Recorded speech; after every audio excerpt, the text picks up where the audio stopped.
Indian പാർലമെന്റിനാണ് പരമാധികാരം, അതിനു മുകളിൽ ഒന്നുമില്ല. രാജ്യത്തെ പരമാധികാരത്തെ ചോദ്യം ചെയ്യാനും ആർക്കും അവകാശമില്ല. ഇന്ത്യയുടെ ജനങ്ങൾ അവർക്ക് ജനപ്രതിനിധികളെ അവരുടെ കാര്യങ്ങൾ നോക്കാൻ അല്ലെങ്കിൽ അവരെ സേവിക്കാൻ തിരഞ്ഞെടുത്ത് പാർലമെന്റിലേക്ക് അയക്കും. ആ ഇന്ത്യൻ ജനങ്ങളാണ് നമ്മുടെ രാജ്യത്ത് വലുത്. ഇത് നമ്മുടെ ഉപരാഷ്ട്രപതി ജഗദീപ് ധൻകർ സുപ്രീം കോടതിയെ ഉന്നം വെച്ച് പറഞ്ഞ വാക്കുകളാണ്. പാർലമെന്റിന് മുകളിൽ ഒന്നിനും ആർക്കും അധികാരമില്ല എന്നാണ് അദ്ദേഹം പറഞ്ഞിരിക്കുന്നത്.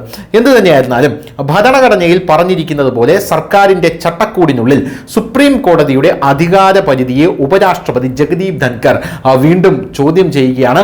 പാർലമെന്റ് പരമോന്നതമാണ് എന്നും തിരഞ്ഞെടുക്കപ്പെട്ട പ്രതിനിധികൾ ഭരണഘടന എന്തായിരിക്കുമെന്നതിന്റെ ആത്യന്തികമായിട്ടുള്ള യജമാനന്മാരാണെന്നും അവർക്ക് മുകളിൽ ഒരു അധികാരവും ഉണ്ടാകില്ല എന്നും അദ്ദേഹം ഇന്ന് പ്രഖ്യാപിക്കുകയായിരുന്നു.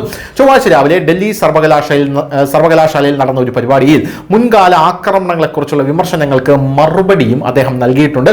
ഒരു ഭരണഘടനാ ഉദ്യോഗസ്ഥൻ പറയുന്ന ഓരോ വാക്കും പരമോന്നത ദേശീയ താൽപര്യത്താൽ നയിക്കപ്പെടുന്നു എന്നാണ് ജഗദീപ് ധൻകർ സുപ്രീം കോടതിയെ ഉന്നം വെച്ചുകൊണ്ട് പറഞ്ഞത്. ഭരണഘടനയുടെ ആമുഖത്തെക്കുറിച്ചുള്ള രണ്ട് വ്യത്യസ്ത സുപ്രധാന വിധിന്യായങ്ങളിൽ 1967 IC ഗോലക്നാഥ് കേസിലും 1973 കേശവാനന്ദ ഭാരതി കേസിലും പരസ്പര വിരുദ്ധമായിട്ടുള്ള പ്രസ്താവനകൾ നടത്തിയിട്ടുള്ള വിമർശനവും സുപ്രീം കോടതിക്കെതിരായ അനീതിപരമായിട്ടുള്ള പൊതുജന ആക്രമണങ്ങളിൽ ഉൾപ്പെടുന്നു. 1975 മുൻ പ്രധാനമന്ത്രി ഇന്ദിരാഗാന്ധി അടിയന്തരാവസ്ഥ ഏർപ്പെടുത്തിയ സമയത്ത് കോടതിയുടെ പങ്കിനെയും ശ്രീ ധൻകർ ചോദ്യം ചെയ്യുകയുണ്ടായി. ഇന്ദിരാഗാന്ധി അടിയന്തരാവസ്ഥ ഏർപ്പെടുത്തിയപ്പോൾ വായും പൂട്ടിയിരുന്ന കോടതി എന്നാണ് കൃത്യമായി ജഗദീപ് ധൻകർ കോടതിയുടെ മുഖത്ത് നോക്കി ചോദിക്കുന്നത്. ഒരു കേസിൽ ആമുഖം ഭരണഘടനയുടെ ഭാഗമല്ലെന്നും സുപ്രീം കോടതി പറയുന്നു, മറ്റൊന്നിൽ അങ്ങനെയാണെന്ന് പറയുന്നു. എന്നാൽ ഭരണഘടനയെക്കുറിച്ച് ഒരു സംശയവും വേണ്ട. തിരഞ്ഞെടുക്കപ്പെട്ട പ്രതിനിധികളായിരിക്കും ഭരണഘടന എന്തായിരിക്കുമെന്ന് ആത്യന്തികമായി തീരുമാനിക്കുന്നത്. അവർക്ക് മുകളിൽ ഒരു അധികാരവും ഉണ്ടാകില്ല. അടിയന്തരാവസ്ഥ ഏർപ്പെടുത്തുന്നതിനെക്കുറിച്ചും മൗലികാവകാശങ്ങൾ റദ്ദാക്കുന്നതിനെക്കുറിച്ചും 9 ഹൈക്കോടതികളുടെ വിധികൾ സുപ്രീം കോടതി റദ്ദാക്കിയതായും അദ്ദേഹം പറഞ്ഞു. അടിയന്തരാവസ്ഥ ജനാധിപത്യ ചരിത്രത്തിലെ ഏറ്റവും ഇരുണ്ട ഘട്ടമെന്ന് അദ്ദേഹം വിശേഷിപ്പിച്ചു. രാജ്യത്തെ പരമോന്നത കോടതി 9 ഹൈക്കോടതികളുടെ വിധി അവഗണിച്ചതിനാലാണ് ഞാൻ ഏറ്റവും ഇരുണ്ടത് എന്ന് പറയുന്നത് എന്നും ജഗദീപ് ധൻകർ പറയുന്നു. ജനാധിപത്യത്തിലെ മൗലികാവകാശങ്ങൾ ഒരിക്കലും തടഞ്ഞു വെക്കാൻ സാധിക്കില്ല എന്നും സുപ്രീം കോടതിക്കെതിരെ അതിരൂക്ഷമായിട്ടുള്ള വിമർശനം ജഗദീപ് ധൻകർ ഉന്നയിച്ചു. പക്ഷേ അത് സുപ്രീം കോടതി ചെയ്തിരിക്കുന്നു. സുപ്രീം കോടതിയാണ് അത് ചെയ്തത് എന്നുള്ളതാണ് അടിയന്തരാവസ്ഥയെ ഏറ്റവും ഇരുണ്ടതാക്കുന്നത്.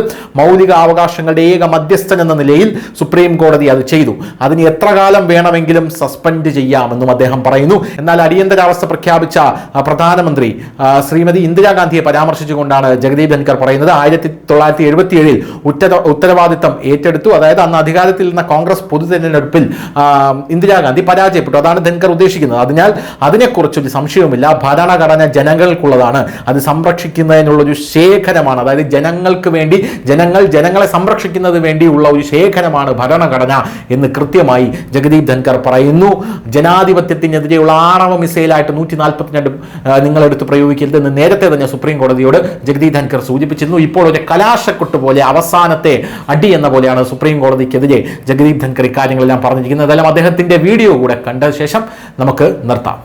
Constitution is encapsulated, its essence, its worth, its nectar in preamble of the Constitution.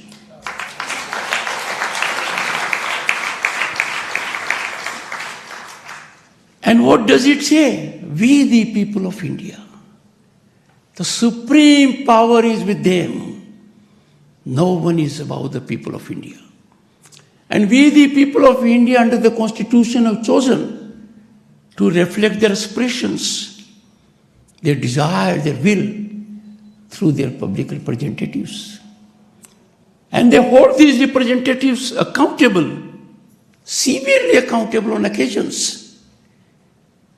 through elections. A prime minister who imposed emergency was held accountable in 1977. And therefore, let there be no doubt about it.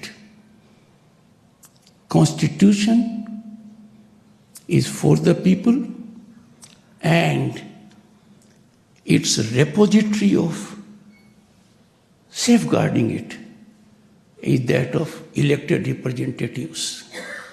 They are the ultimate masters as to what constitutional content will be